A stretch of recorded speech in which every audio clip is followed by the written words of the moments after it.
बच्चों, आज प्रसिद्धि परीक्षा 2024 हिंदी विषय को लेकर हम आज आपके साथ हैं और किस तरीके से हम हिंदी विषय में 100% अंक प्राप्त कर सकते हैं और अच्छे नंबर ला सकते हैं, इस पर हम आज बात करेंगे आपके साथ। तो बच्चों, हिंदी विषय को लेकर आज मैं बात करूँगा कि सबसे पहले कि समय प्रबंधन कैसे करें और स्वच्छ और सुंदर लेख आपको परीक्षा के दौरान उत्तर पुस्तिका में बनाना है। कौन से प्रश्न को सबसे पहले हल करें, और इसके साथ ही कई बातों को लेकर मैं आपके बीच आऊँगा। तो आज मैं आपको एक प्रसिद्धि परीक्षा बोर्ड में अच्छे अंक प्राप्त करने वाली बालिका की उत्तर पुस्तिका आपको दिखाऊंगा। चलो, तो बच्चे, ये प्रसिद्धि परीक्षा 2023 की एक छात्रा की पुस्तिका है, जो कि विषय हिंदी की उनकी जो पुस्तिका है, तो किस तरीके से उन्होंने प्रश्नों को हल किया है। सबसे पहले ये आपका अपठित गद्यांश है, तो कितना अपठित गद्यांश को किस तरीके से हल करें आप। अपठित गद्यांश को अच्छे तरीके से पढ़ लें। एक बार समझ में नहीं आता है तो दूसरी बार भी आप उसको अच्छे तरीके से पढ़ें और उसके बाद पूछे गए प्रश्नों का आप हल दे सकते हैं। तो ये आप देख रहे हैं बोर्ड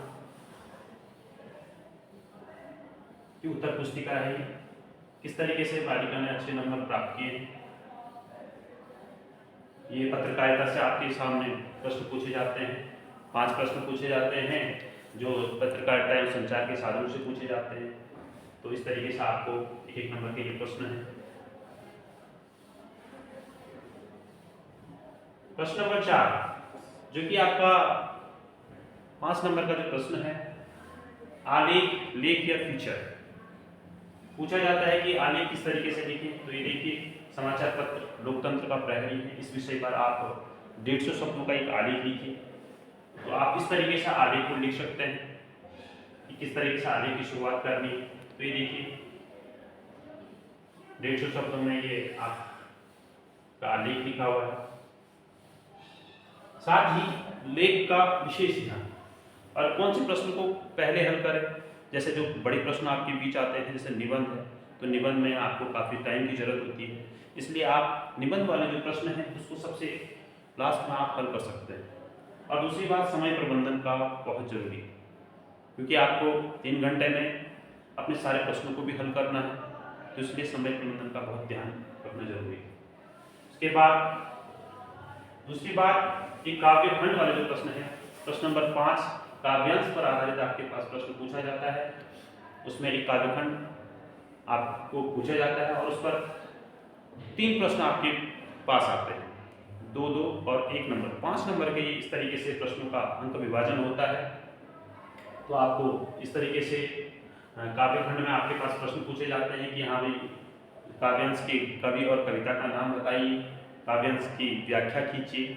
काव्यगत सौंदर्य से संबंधित आपके पास प्रश्न भी पूछे जा सकते हैं।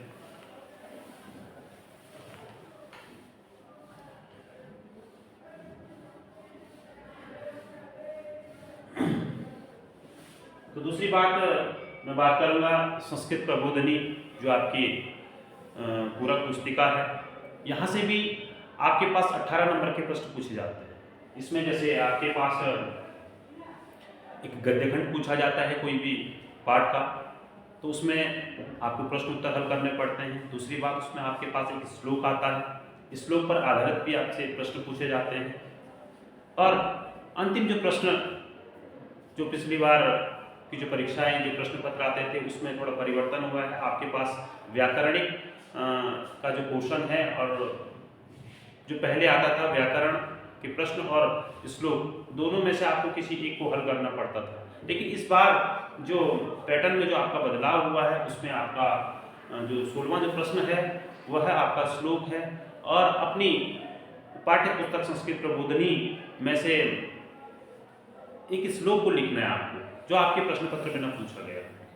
इसमें जो पहले पूछा जाता था कि व्याकरण या श्लोक में से किसी एक को हल करें, लेकिन अब व्याकरण के प्रश्न तो आपके पास आते ही आते हैं, लेकिन आपका श्लोक भी आपको लिखना पड़ता है और उसकी व्याख्या भी आपको लिखनी पड़ती है।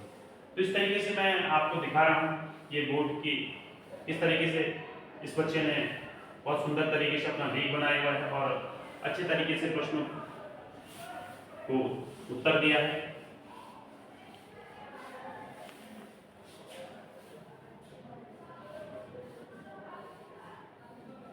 तो लेख का विशेष ध्यान रखना चाहिए आपको, और किस तरीके से कौन कौन से प्रश्नों को कितना लिखना है और कितने नंबर का प्रश्न है, उसमें कितने शब्द आपको लिखने हैं, ये आपका संस्कृत प्रबोधनी से आपके पास प्रश्न पूछे जाते हैं।